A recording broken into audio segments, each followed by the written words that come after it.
Hello.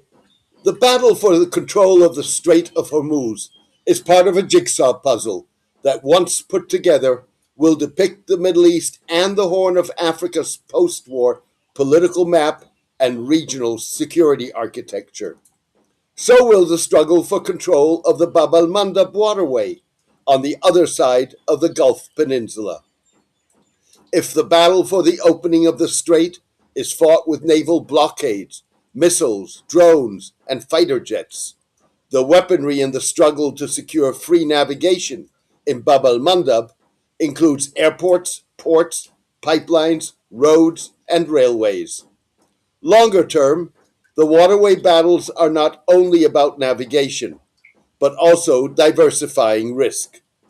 A flurry of pipeline and port projects, scheduled for completion in the next 2 to 3 years, will divert up to 60% of the 20 million barrels of oil that daily traverse the Strait of Hormuz before the war to alternative routes. They will also create a wealth of new vulnerabilities. Even so, the battle for control of the waterways is key to Saudi Arabia's recent, more assertive strategy aimed at turning the tables on Iran.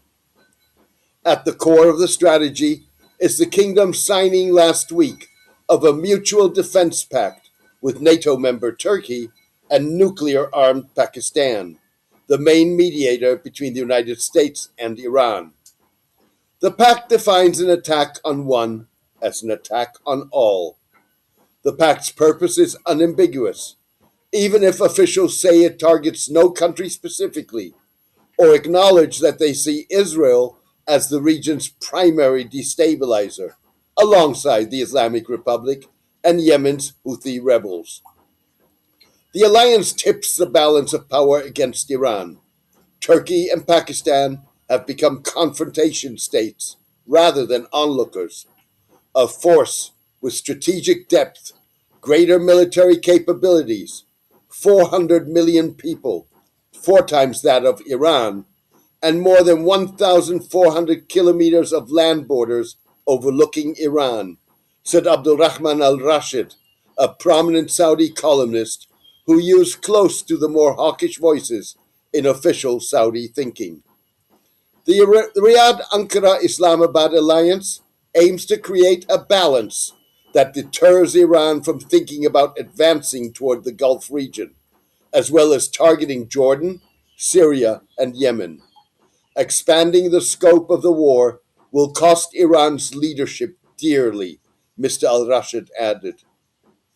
Mr. al-Rashid failed to mention that the agreement reaffirms the increasingly popular notion of a greater Middle East that stretches into South Asia, depriving Israel of its status as the region's only nuclear power.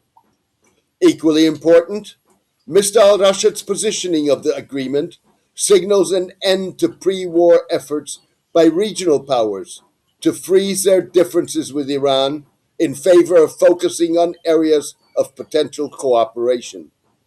Instead, the tripartite pact suggests a return to the late 2010s and early 2020s, when Gulf states and Iran foregrounded their disputes and formed informal regional blocs.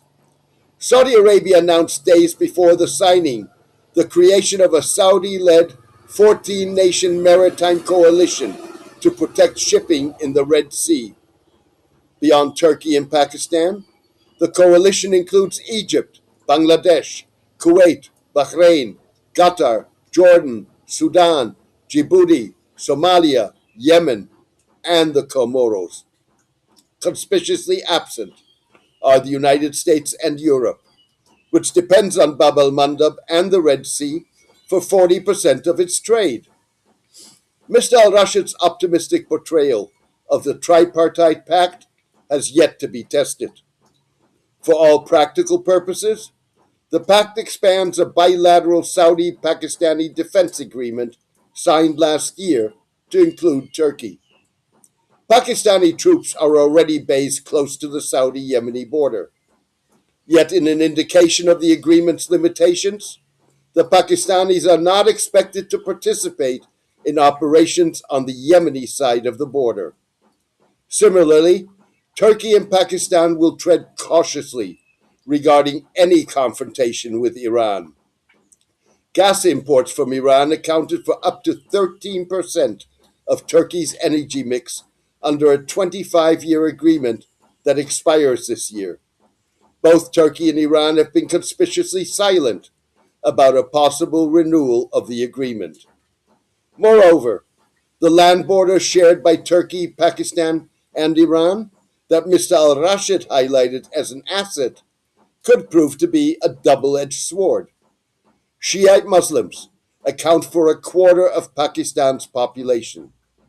Baloch militants, seeking greater autonomy, if not independence, straddle the 909-kilometer long border that separates Pakistan's province of Balochistan from Iran's Sistan and Baluchistan.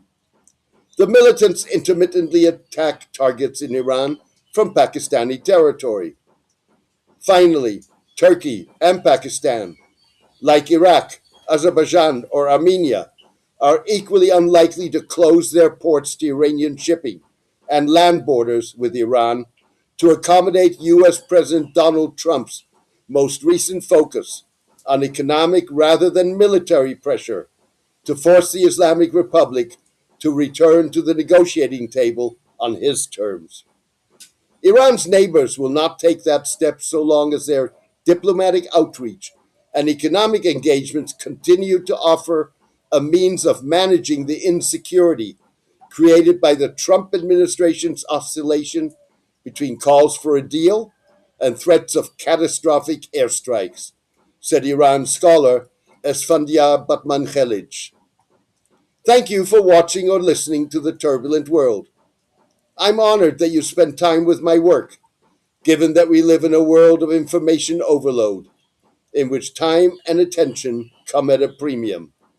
The Turbulent World offers in-depth, independent, evidence-based, and original geopolitical analysis of the Middle East, the Muslim world, and the rise of civilizational leaders that goes beyond what mainstream media offer. Paid subscribers make the Turbulent World possible. They have full access to all postings, podcasts, and videos, as well as the newsletter's multi-year archive. They can post comments and get one-on-one briefings on demand. Please consider becoming a paid subscriber. This is as good a time as any other to subscribe. You can do so by going to jamesmdorsey.substack.com. Thank you, best wishes, and see you soon.